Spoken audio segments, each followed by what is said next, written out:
Hi, everybody. Thanks for coming on. We're about a minute or so ahead of time. Let's give it a minute to let people hop on and we'll get started.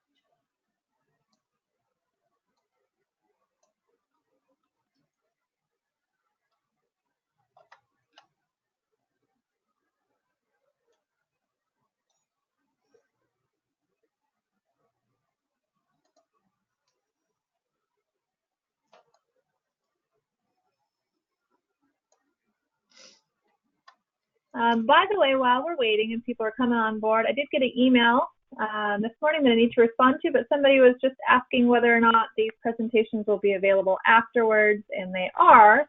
They are already posted to Paula's environmental department's website. So as a follow-up to this one, we'll go ahead and resend the link so you can go back and look at all the recordings and also access the slides. Yes, and if you're interested in looking at those, the website is ped.paulatribe.com. And I've sent those out before in email reminders. We have the videos and we have the presentations all available for you. And we also have the videos on a YouTube channel. And I believe we have the presentations also on the Tribal Climate Health Project website.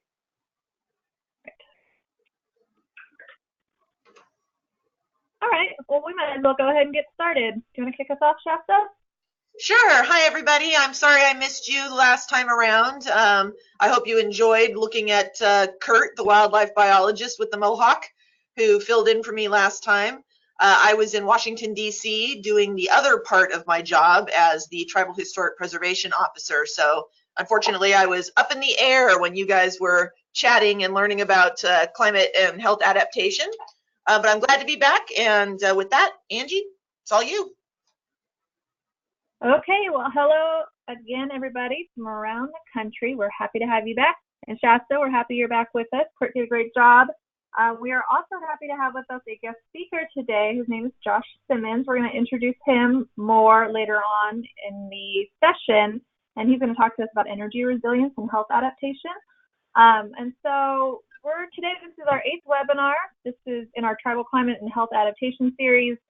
Today is exciting because we get to move from the vulnerability assessment conversation to part 1 of a 2-part webinar series on adaptation planning. And I like that because this means we get to move to action. So this should be the beginning of an empowering portion of this training where we're going to hopefully hear from you what you might be doing on the ground to adapt to climate change, and we'll talk about some other examples of ways folks are adapting different tribal opportunities to adapt.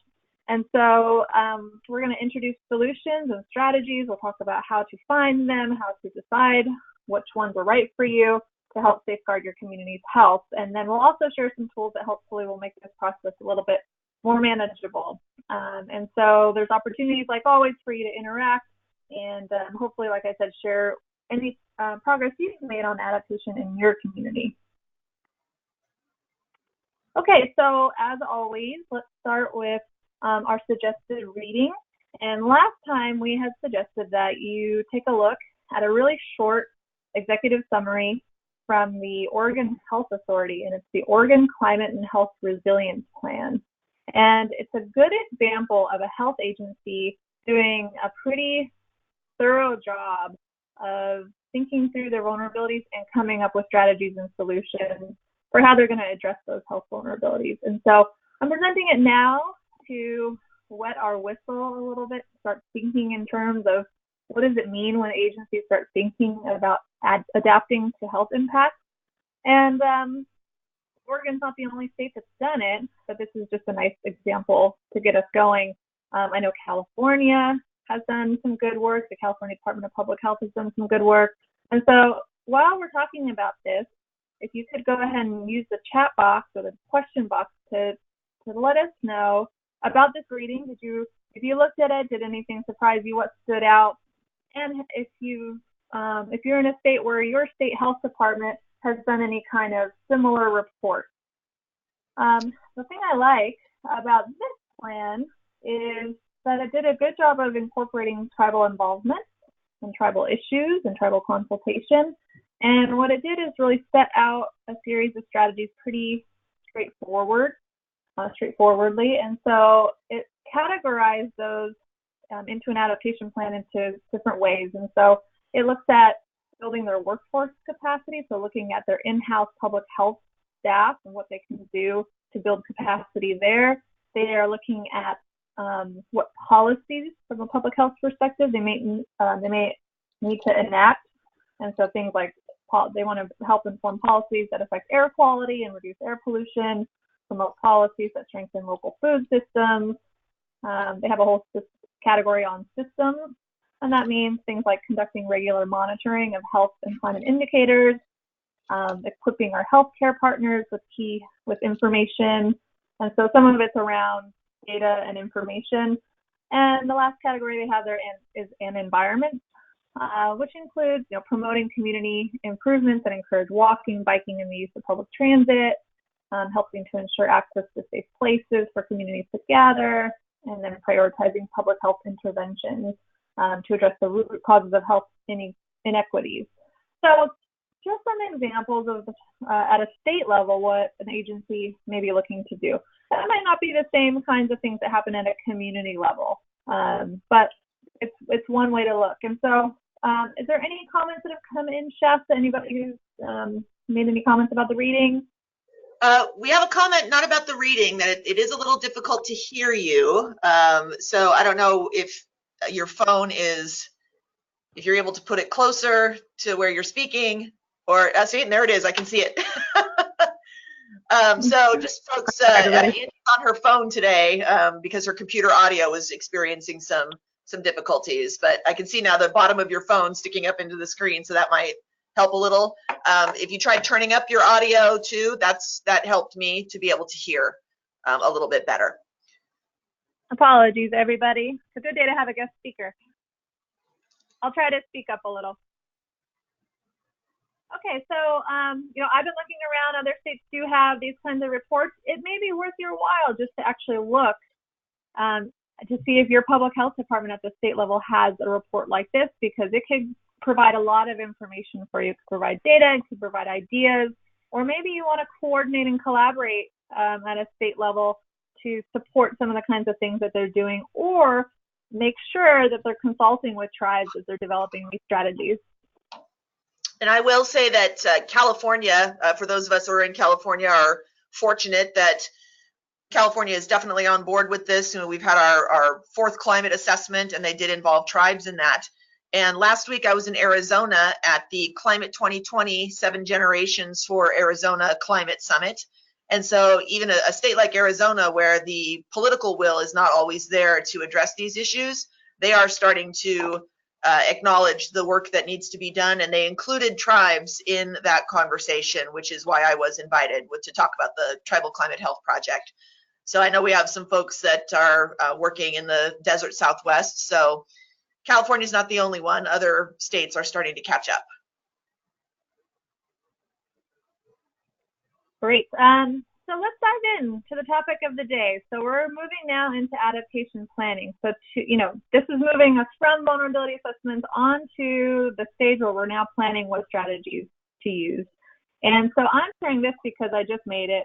And this is one way to recap and summarize health impact. So this is just a different way to look at the framework that we've been talking through for this whole training, but just this is just a recap, a review of the types of impacts that an adaptation plan would be trying to address, at least from a health perspective.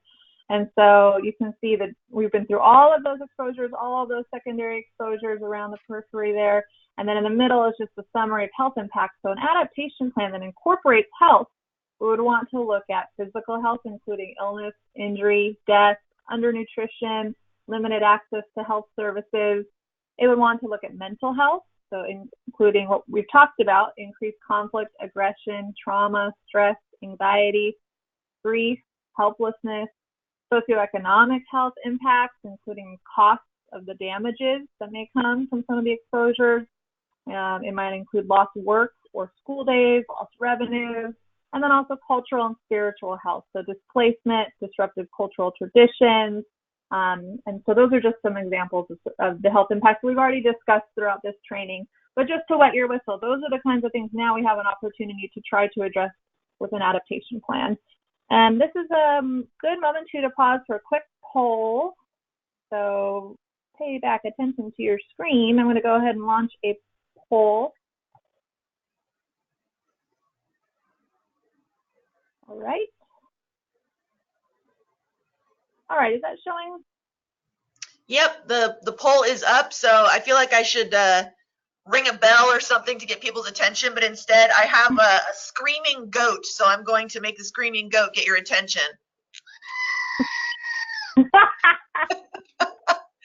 So if you heard that scream, get on the poll and ask or answer the question.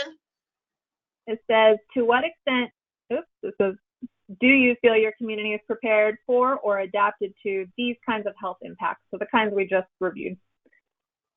And so your options are vary. We have taken many actions to address your specific impacts. Moderately, meaning we've taken some actions on some major impacts, or finally not prepared or adapted. We might still be in the mode where you're trying to identify your impacts. So we'll just give it a couple more seconds here. Let's say 5 more seconds, and then we'll close it out and share with you the results.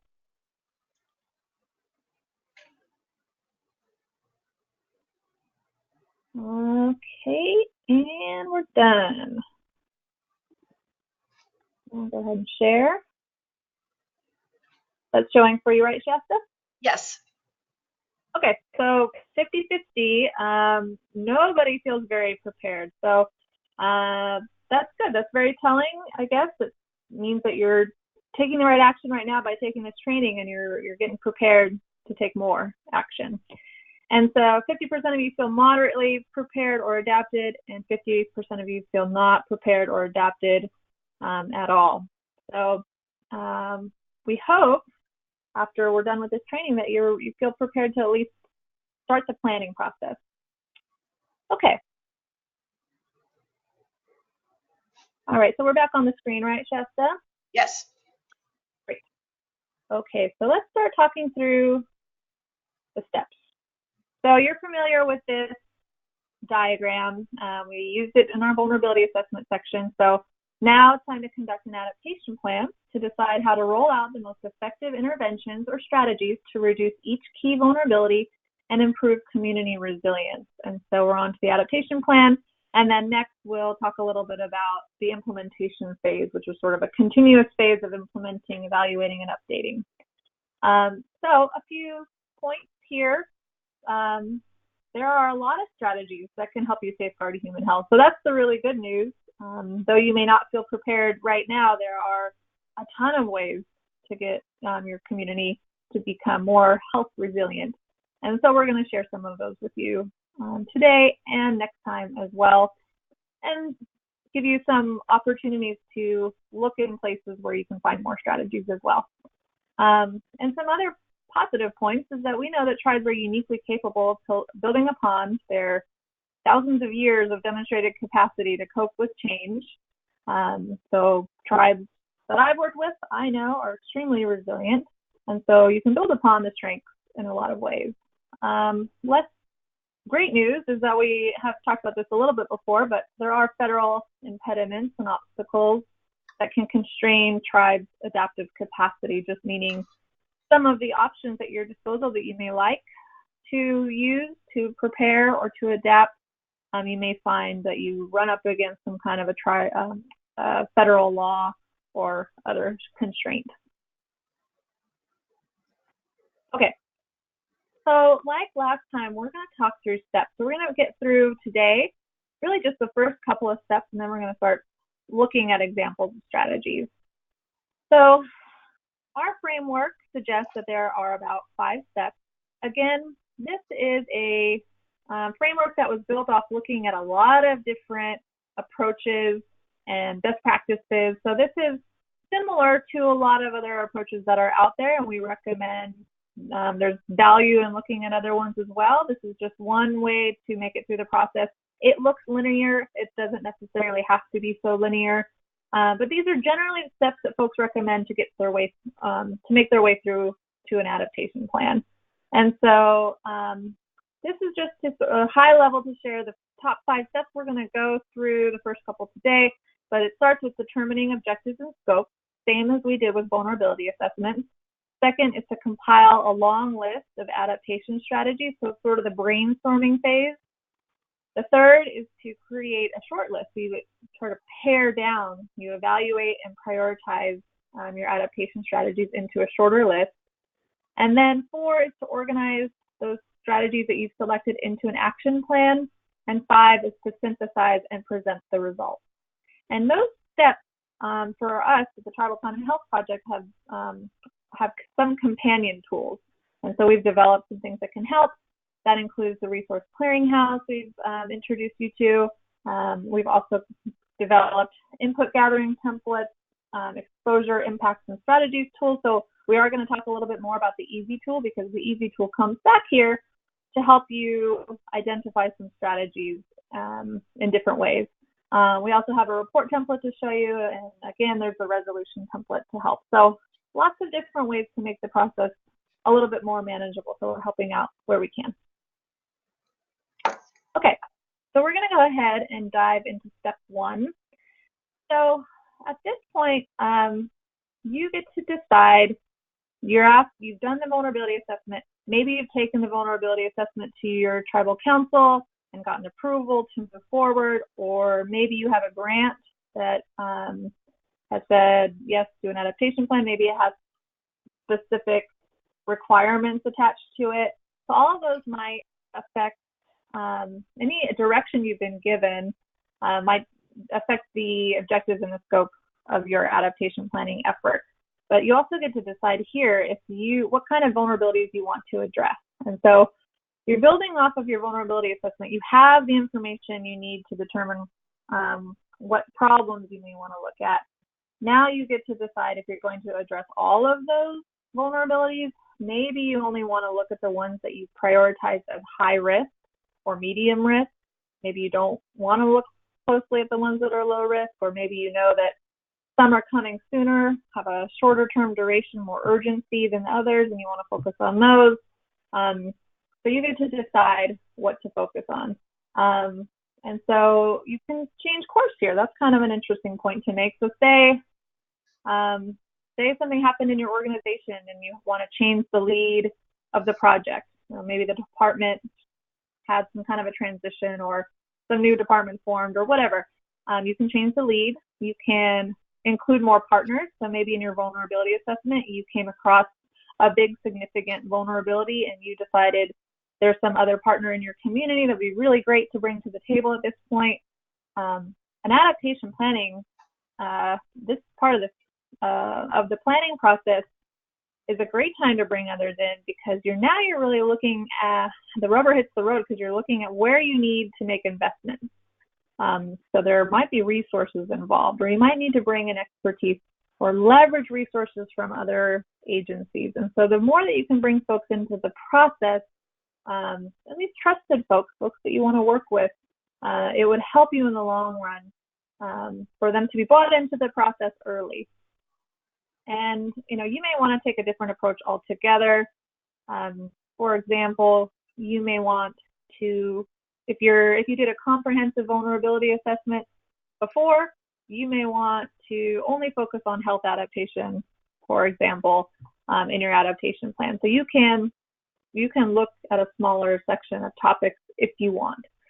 We don't necessarily recommend that. Again, similarly as the adaptation planning or the vulnerability assessment process, if you are to do things in a comprehensive manner, so say if you're looking across your vulnerabilities and trying to solve them, at this point, if you can prioritize the things that are the highest priority and place your time, investment, and resources there, then you can do that you can maybe make a good decision about where to best invest your resources. And so at this point too, you're also looking at, you know, what are my resources? What is my capacity? What are my limitations? You might have a grant that's dictating those things. You may have a lack of staffing. You might need to bring more folks in. You may have a certain timeline you need to adhere to. So all of those things factor into this section where you're really just figuring out the parameters of what are we going to do here with this plan. So at the same time, you would want to set up adaptation goals. We didn't do this in the vulnerability assessment portion, but if anybody's gone through a strategic planning process, one of the first things you do is try to figure out what it is you're trying to accomplish by doing that plan. And so the same thing applies. It's very similar to a strategic planning process. You would want to figure out what it is you're trying to accomplish with your adaptation plan. So an example of some adaptation goals are up there on the right. These are coming actually from Paula. These are the ones we used, and we researched other tribes' adaptation goals and kind of took what we liked and made it our own. But here's just an example of some goals. To become a more adaptive community that can remain resilient and independent in the face of climate change impacts to Paula's health, social, natural, and built environments within the reservation. To increase community and employee awareness of climate change impacts, risks, and preparedness opportunities. To be a leader and provide an example for other communities. Through this training is a good example. And then also a vision statement. So whereas goals might be looking at what you're trying to accomplish with the plan, a vision statement is a longer term vision. It's looking outward, maybe into the future, to say what is the future we would like to see. If we are successful with this plan, this is the future we would like to see. And so Paula's example is Paula's well-being, prosperity, culture, land, self-sufficiency, and sovereignty are protected against the impacts of climate change. Our community remains healthy, strong, and resilient. Shasta, do you have any comments on those? No, other than to say that the vision statement is a very powerful thing to go back to and use that to help direct the kinds of actions that you want to take. And the best way to do that is to work with your community as well. And everybody's vision statement will be different. And it's a fun thing to do because you can just start with the most broad things you can think of. I mean, my original vision statement was, you know, basically a world where nothing ever goes wrong ever. That's my vision, a perfect world. So it's a good place to think positive things about the future. And so the other parameters, you're looking at time, set up a time frame. Are you looking on reservation, off reservation? Are there other lands to incorporate? And then again, you know, what exposures and impacts are you looking at? Are there specific key assets? Some folks will do a whole adaptation plan just for their hospital, or just for a certain facility, or just for maybe your entertainment center. You know, whatever it is that they really want to protect, they might spend a whole report talking about that. So you have options.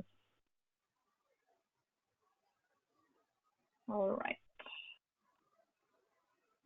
This is just to point you back to the tribal resolution template. So if at this point you do end up, maybe you took your vulnerability assessment to get approved, and then you put a resolution in to move on to the next step of adaptation planning, again, you can use this resolution template as one way to take the burden off of building it from scratch. And so if you're looking to give yourself more direction or just make sure your tribal council is along for the ride with you, then go ahead and use that template. And that can be found on the Tribal Climate Health Project website. Okay, so step 2, I think, is fun and can also be overwhelming. So this is compiling the long list of strategies. And so these are the kinds of strategies that are going to help you address vulnerability impacts and adaptation goals. So those adaptation goals you just came up with, how are you going to accomplish those goals? And so the good news is that you're probably already on your way. Even though 50% of you think you're not at all on your way, you may find that some of the things you've done in normal operation of just administering, tribal government have actually helped to support you in increasing your community's resilience in ways that benefit health. And so part of what we like to suggest doing here in the beginning is just sort of take inventory and take credit So the things you're already doing, because you might surprise yourself. And in some ways, it's a morale boost, which folks within and outside of your department might really need at this point in the process to say, you know what, we're not starting from scratch. We are building upon things that already exist. For example, we know that for Palo, we looked at some of their existing actions, and they had already done some flood control projects. They had already done some energy resilience projects. They had reinforced some of their structures. What else stands out to you, Shasta, about the kinds of adaptation actions you had already taken at the beginning of the process? Well, pretty much everything that we do as part of our GAP program through EPA is something that is related in one way or another to climate change resilience. And a big one there is our air quality monitoring program. That's huge because air quality, especially in arid regions, is something that's really affected by heat waves and can exacerbate conditions like asthma. And so having a lot of that stuff already in place, it was great. I was surprised when we generated our list that it was, well, at first I was freaked out because it was super long. And then I looked at the next column that said, have you done this already, or is it already underway? And I said, oh, look, there's a bunch of stuff that we've already started or even already completed. So it really was a boost, as Angie says, to be able to look and see what we'd already done. Yeah, and even you guys were in the process of doing a habitat conservation plan, and so that's something that supported your adaptation efforts. And so a lot of what we did as part of the Tribal Climate Health Project, developing this curriculum, we were starting to try to categorize these adaptation strategies. And so for us, adaptation strategies fit within about 6 categories. And people talk about them in slightly different ways, but it usually falls around these types of actions. And so one is policy, planning, and land use. So policy related actions, something like a habitat conservation plan, or maybe it's an integrated resource management plan, or maybe it's a flood control plan, or maybe it's a drought contingency plan. There are a lot of plans. So in some cases, your adaptation plan might end up being a to-do list of other plans that are necessary, a hazard mitigation plan. You know, there's a series of other planning processes that maybe you might find would be helpful. Community engagement and notification is a whole area, and so that may include things like doing a better job of emergency notifications during a disaster or heat event, doing some community education so folks feel more prepared for these events before they occur. Infrastructure improvements, so that could be things like repairing a culvert to prevent flooding, or doing things like green infrastructure to do a better job of absorbing or restoring watersheds. Another category is data information technology, and that just means you may want to develop ways to do more to monitor some of the information that will be helpful about your vulnerabilities. So like Shasta said, they're already doing a really good job on air monitoring. They also do water monitoring, and a lot of tribes do that as well. You may find that in your vulnerability assessment, you didn't have some of the information you would have liked. Maybe you want to know more about your groundwater levels, or maybe you want to know more about vectors or vector diseases. You can figure out what other systems you may need to create. Operations and management, a lot of different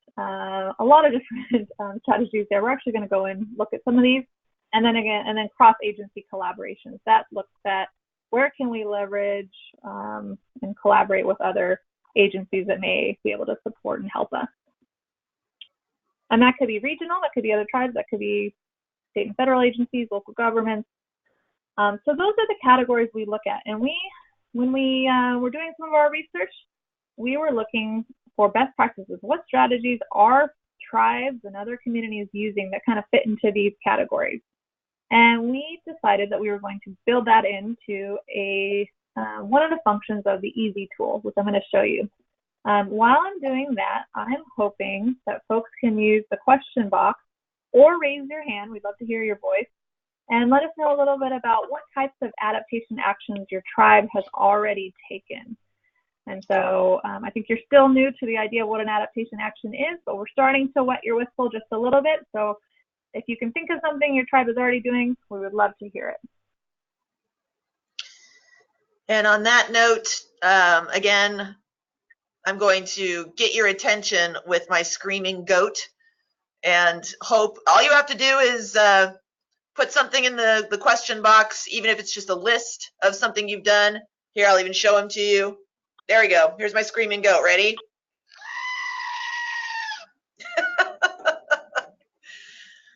So I'll go ahead and monitor that question box. And Angie, why don't you go ahead and start on the easy demonstration? Sure. Okay. So you may remember we went over the easy tool last couple of times, mostly last session, and we went over how to, so if you look at the bottom of the screen, we evaluated exposures, we evaluated impacts. So this is an Excel-based tool. There's this number 3, evaluate strategies, is another tab that you can use. And so basically it's helping you to filter and identify different kinds of strategies that may help support the kinds of vulnerabilities that you ended up identifying. And so, for example, if you have found that temperature was a big exposure for you, or maybe air quality was a major secondary exposure for you, you can filter this tool by those exposures and look at adaptation strategy options that communities are using, that are specific to those exposures. So you can narrow it down in different ways, sort and filter this in different ways. You can also look at impact types. So if you say, okay, well, we really want to look at our health impacts, or maybe our human health impacts. So I can filter by human health, and it will just show you the strategies that can support human health. And you can get more specific than that. So if you wanted, all right, we know that drought's a big issue, and I want to know what natural environment adaptation options, or what adaptation options are there to help me protect my natural environment, you can filter that way as well. Another way to filter is to look at columns 2 through Z there. You can filter by adaptation strategy types, so the ones that we just introduced, so policy planning and land use, community engagement, education notification, infrastructure improvement. So if there's specific kinds of strategies you are more interested in than others, you can look at it that way, or it's just a nice way to organize your strategies. And so the rest of this is about helping you to actually plan the details, to evaluate and choose and select strategies, and to plan out the details. We're going to go into that more next time on our next session. But this is really just to introduce you to the fact there's about more than 130 adaptation strategy options here for you to look at. And so one of the first things you could potentially do is to look at this list and say, what have I already done? And so you could actually just use this column that says status. And if you've already completed something, put complete. If it's something that's in progress, you write in progress. You can keep track of the things that you're already doing. If something strikes you as like, yeah, that's a really good idea, then it's something that you might consider to be a new strategy. And so you can just walk down this list as a first way to start brainstorming about adaptation actions. Now, this might not be the end-all be-all. We welcome you to go and research other adaptation strategies. One way to do that is to look at other adaptation plans from other tribes. Totally welcome you to do that. In some cases, you can look at sort of big national reports, or national agencies might suggest adaptation strategies. You can spend a lot of time mining for potential strategies. And so we tried to make it a little easier here by suggesting some. This is all editable. So if you don't see something that you want to add on here, just add it. Just add a whole new column or a whole new row. And if you want to edit and change the language of how it's written, you can do that too. Pretty customizable. And I will say about this, well, first of all, we did get a comment from Michael Chacon. He says that they are working with a contractor on a climate resilience plan. And I actually love that wording too, a climate resilience plan, and not just a climate adaptation plan. So you don't have to call it a CAP. You can call it whatever you want. And for the easy tool, Once you start working with it and you're clicking on the columns and sorting things, you will find that it's actually really simple to use and very, very helpful. Looking at it, without having it in front of you to play with might look a little bit overwhelming, especially if you're like me and you're not a fan of Excel. Excel is my kryptonite, I like to say. But it's kind of like learning how to play a game. You don't really, somebody can explain the rules, but it doesn't really make sense until you start to use it yourself. And I'd asked Michael what community he's working with. He says he's with Pueblo de San Ildefonso in New Mexico. Yay, New Mexico, where I went to school. Thank you, Michael. Great. So you guys know to go back, you can go to tribalclimatehealth.org, and if you go under the Learn tab and under Training Materials, that's where you'll find this easy tool. So same thing, you could download it, and you can get to this tab on Evaluate Strategies. So take it if it's useful. I hope it is, and I hope it helps you go a little quicker in your process of mining and gathering your strategies. Another good way, a sort of really necessary way to mine strategies is to talk to people in your community, especially the experts, maybe the folks that are overseeing critical facilities and departments. You're going to want them to participate in the process as well. And so we talked about community engagement a couple of sessions ago. It still applies here too. So this is the point at which you're re-engaging your planning team, and you may be helping, asking them to help you brainstorm for potential strategies that you can start adding to this list. And then the next step will be to start narrowing it down, evaluating those strategies, and you're going to want their help there too. So we're going to talk more about that in the next session. Okay, so right before we bring on Josh, who's our speaker, just a few examples that are coming from tribes around the country, different examples of specifically health adaptation strategies. And so, health adaptations is kind of interesting because there's a lot of things that you can do to your built environment and natural environment that also happen to really support human health. So for example, you might decide to do some green infrastructure and restore a wetlands or something like that. To the extent that that's going to prevent stormwater and flooding from getting into some of the critical, maybe household areas, then you're protecting human health as well. Or if it's going to protect some of your water systems from contamination, you're protecting human health as well. We suggest that while a lot of strategies happen to support health, we would recommend focusing specifically on the health impacts that you found in your vulnerability assessment and making sure that you address those. Otherwise, you may end up with blind spots, or you may end up with gaps. Okay, so you'll see there's a whole range of different ways to address health. So, for example, certain tribes are trying to address temperature extremes. So Mescalero tribe, Apache tribe in New Mexico, they have an issue with food and crop production due to temperature extremes and heat. So they've developed hoop houses that are equipped with, and greenhouses that are equipped with solar power to protect their food crops. Mashpee Wampanoag, help me, Shasta. Mashpee Wampanoag. Thank you. They decided to provide early real-time heat warnings. The Choctaw Nation has they promote food cooperatives and community-supported ag programs, and they've also developed tribal garden plots. So again, more food-related to prevent food insecurity. Storms and flooding in Kiana, Alaska, they're conducting education to help residents avoid food and water safety risks associated with stormwater contamination. The Navajo tribe in Washington has a regional climate adaptation dashboard that they're showing the results. They're showing how they're actually implementing adaptation strategies, and it shows that they've completed watershed and salmon habitat restoration.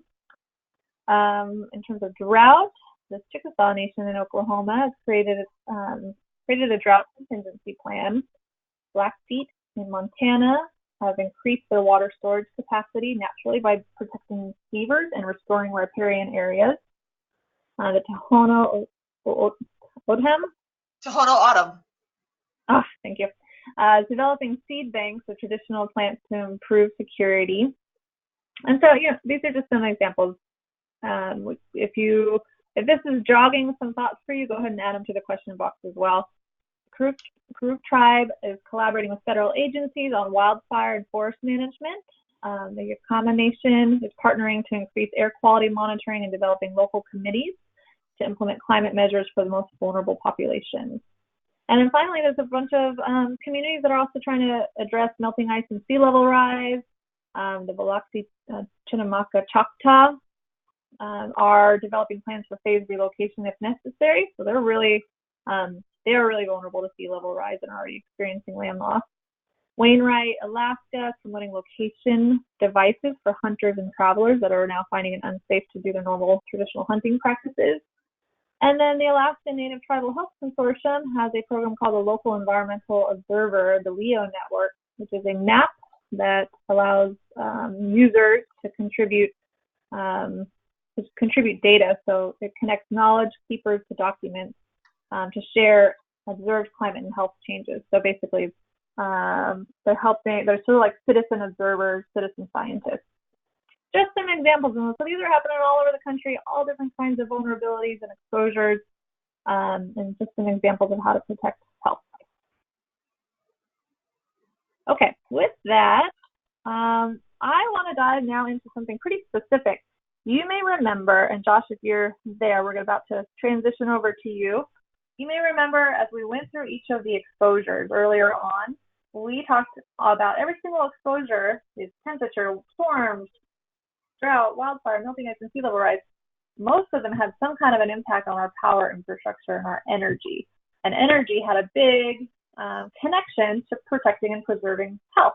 And so we are going to have a presentation now from Josh Simmons, also from Prosper Sustainably. And a lot of his focus lately has been on energy resilience and specifically microgrid. So he's working with tribes mainly in California, but all over the country on these topics. And so I thought it would be a good idea to bring him in and share a little bit about how energy resilience can help protect health and something to consider in your adaptation plan.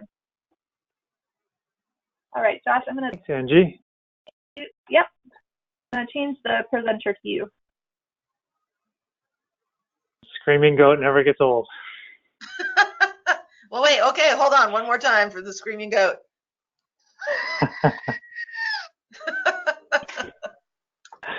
I love that thing. All right, so let's see. Are you seeing my monitor, Angie? Shasta? Yes. I am, and it's not in slide mode, but yeah. Okay. There we go.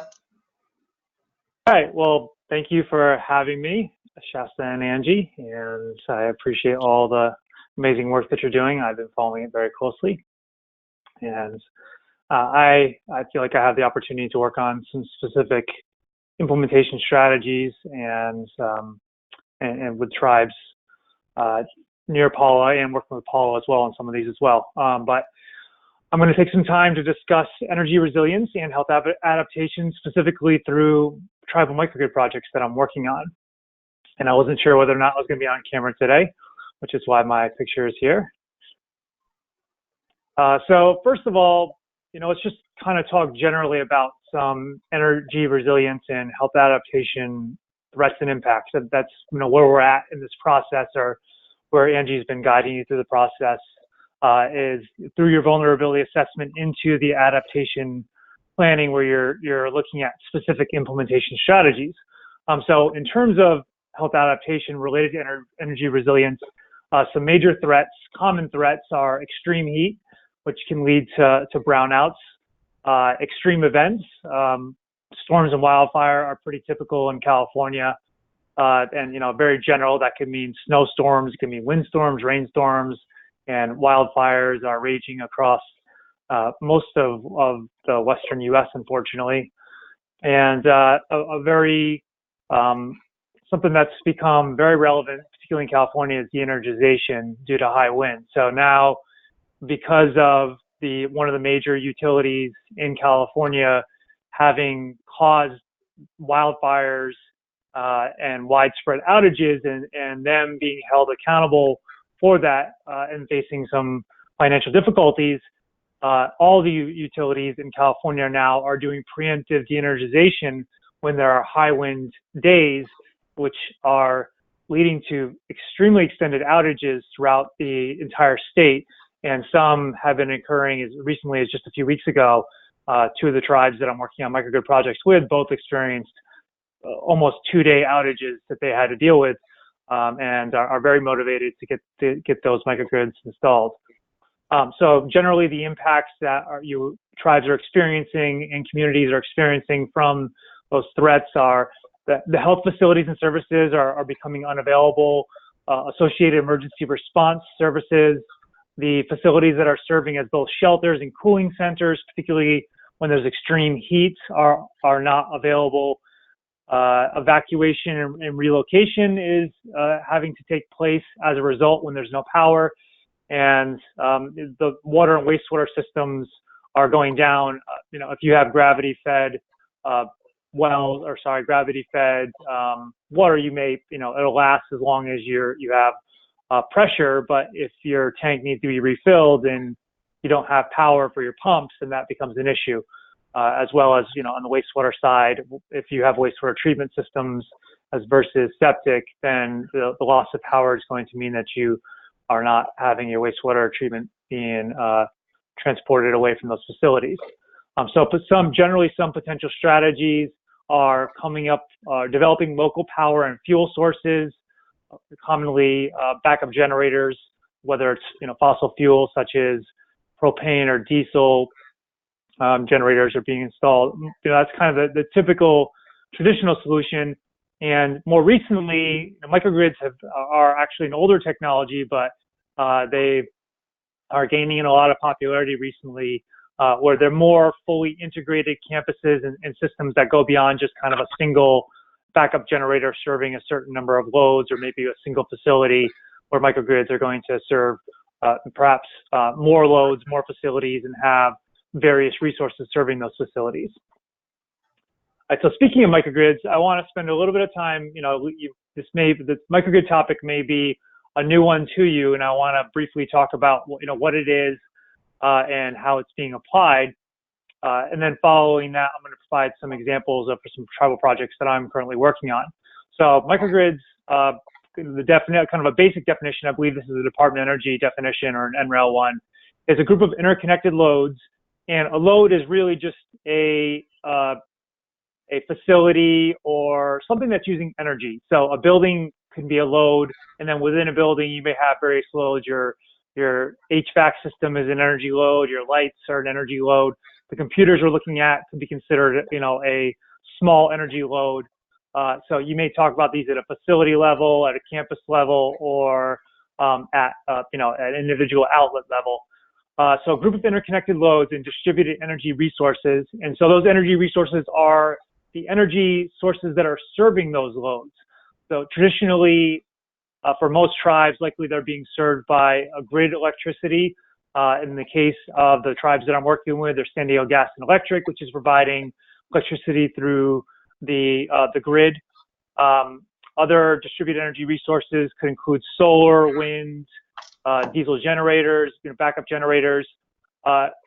Distributed energy resources also includes storage of energy as well. So you may have heard of Tesla batteries. So Tesla is developing large-scale batteries that can serve and store energy for facilities. They can store grid energy. They can store energy that's being provided from renewable sources, as well as backup sources such as generators. And so these interconnected loads and those distributed energy resources are within a clearly defined electrical boundary and can act as a single controllable entity with respect to the grid. So the key thing is that a microgrid can connect to the grid and disconnect from the grid to enable it to operate in both grid connected and island mode. And I'm talking about a microgrid in terms of one that is connected to the grid. Some microgrids are not connected to the grid. So in this case, the first sentence applies, minus with respect to the grid. You'd have a series of loads, a series of distributed energy resources, which are going to be renewable and likely, standalone generators. And that is a single controllable entity. That single controllable entity can distribute energy among all those interconnected loads as through the controls that are associated with it. A microgrid that is grid tied, such as the ones that I'm working with the tribes on in San Diego County, those are grid connected, and the microgrids we're developing the facilities are going to be served by the grid and the solar that we'll be installing. But when the grid goes down through these extreme events, through the de-energization that's occurring, they can disconnect, in some cases seamlessly disconnect from the grid, and then continue to operate using just those local resources. So the distributed energy resources likely are going to be local, or need to be directly connected to these facilities. So they're not relying upon the grid power lines, which are going to be shut down. They're directly connected to those facilities, so that when the grid does shut down, the facilities are receiving energy from that solar and those other facilities, or those other distributed energy resources. And then when the power goes back on, the microgrid has the ability to connect back to the grid in some cases a seamless way where you don't even notice the transition. So as I was talking, I mentioned kind of the various components and technologies. I mentioned the distributed energy resources, solar, winds, batteries, really any type of energy storage. You could actually store water in a tank and then release it and have that generate energy. That could be a source of storage. I'm working on some projects or investigating some projects with thermal energy storage, which is freezing an ice block and then unfreezing it at various times. It typically serves HVAC systems and other heating and cooling related needs.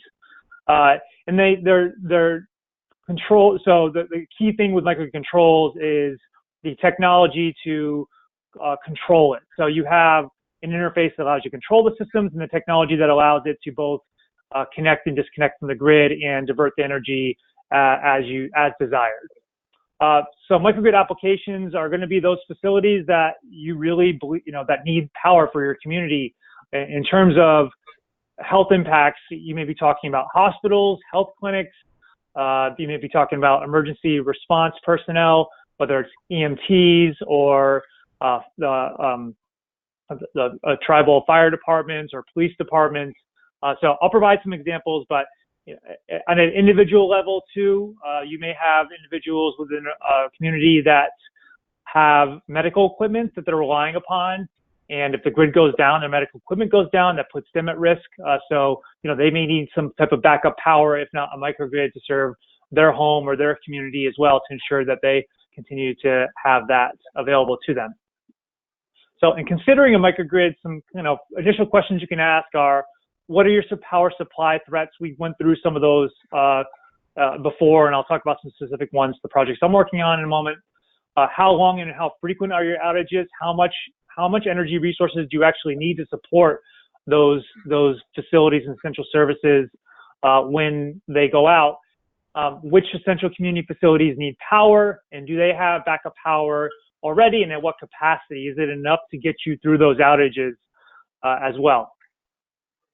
All right, so one of the tribes that I'm working on a microgrid project for is the San Pasqual Band of Mission Indians, pretty close to Paula. Both tribes I'm working with right now are both very close to Paula. And so here's the San Pasqual Reservation, the boundaries, and here's the San Pasqual Reservation being threatened by fires.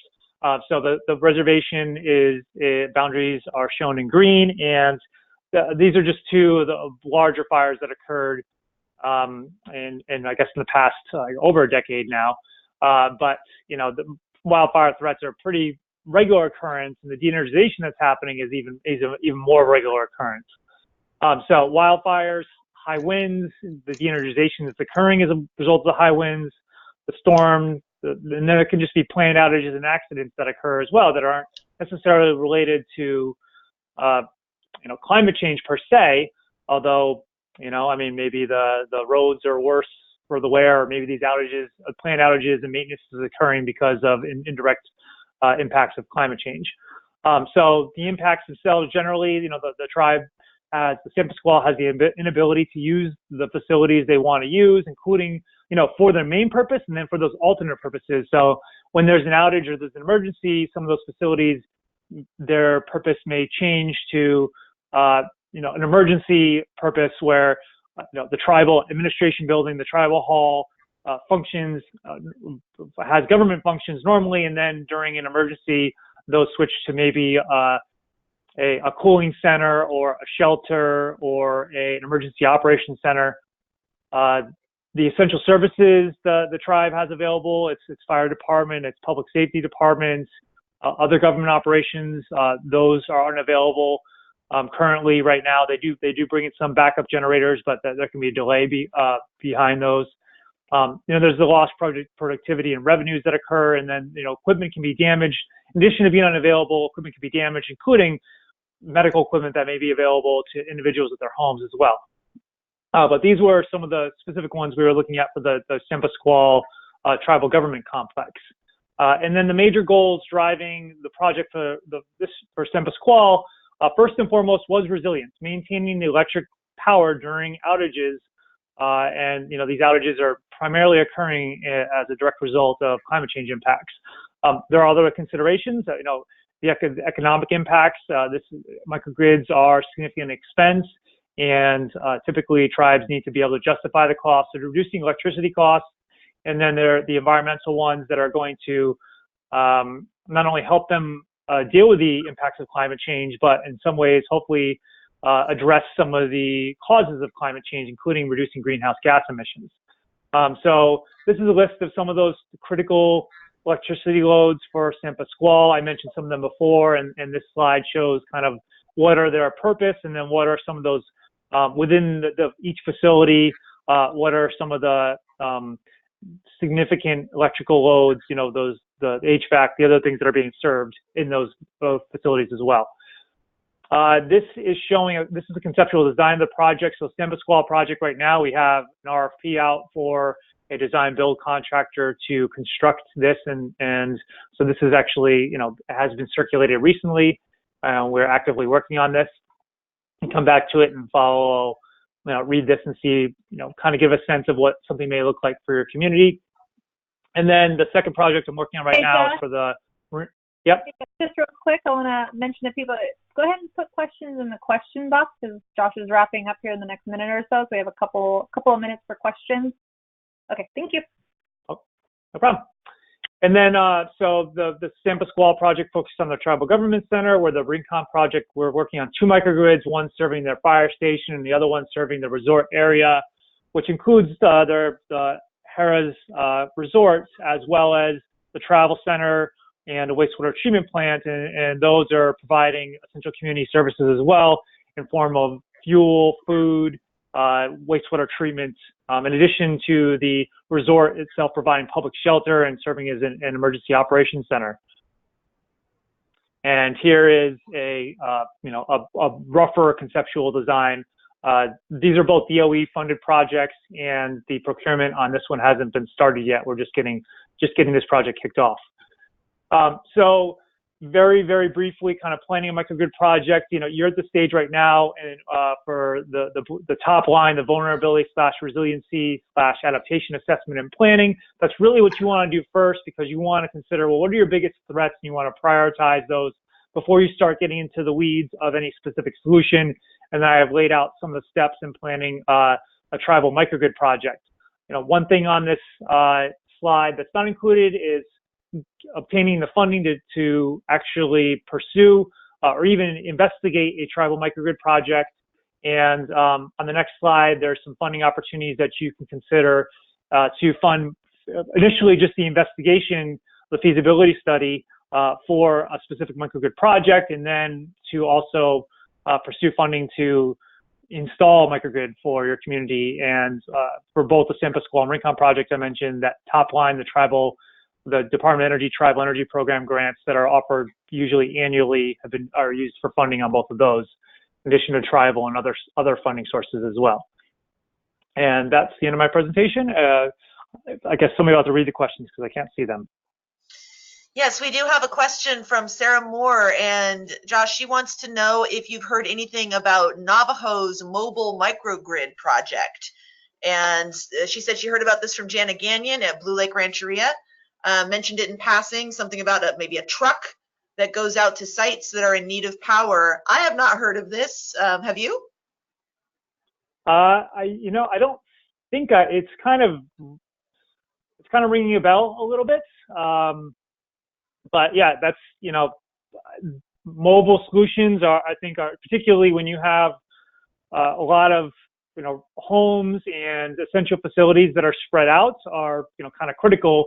You may have to prioritize, and they can be a lower cost as well. So, but yeah, that's pretty interesting. And Jana and the Blue Lake Rancheria are doing some incredible work. And, we're certainly following in their footsteps with some of the projects that I'm working on. And I also want to point out that Department of Energy funding opportunity has just been announced for next year. So people should be looking for that. And we are right up on the edge of our time. So I'm going to let Angie wrap things up. All right. Well, thank you, Josh. Thanks to you all for participating. We'll be following up this webinar with the recording and the link to get there, and also a link to our suggested reading for next time, which is the Tribal Climate Adaptation Menu, which I think you'll get a lot out of. We will be seeing you next time on December 3rd at same time, 9 a.m. Pacific, noon Eastern. And we're going to have the second part of our adaptation plan series. And we actually have another guest speaker, and this one will be on psychosocial resilience. So the mental well-being and emotional well-being aspect. How do we protect our mental and emotional well-being individually and collectively from the impacts of climate change? An interesting conversation. We have an expert coming to talk about it. Okay, with that, thank you again for your time, and we'll see you next time. Thank you. Bye. Bye, everybody.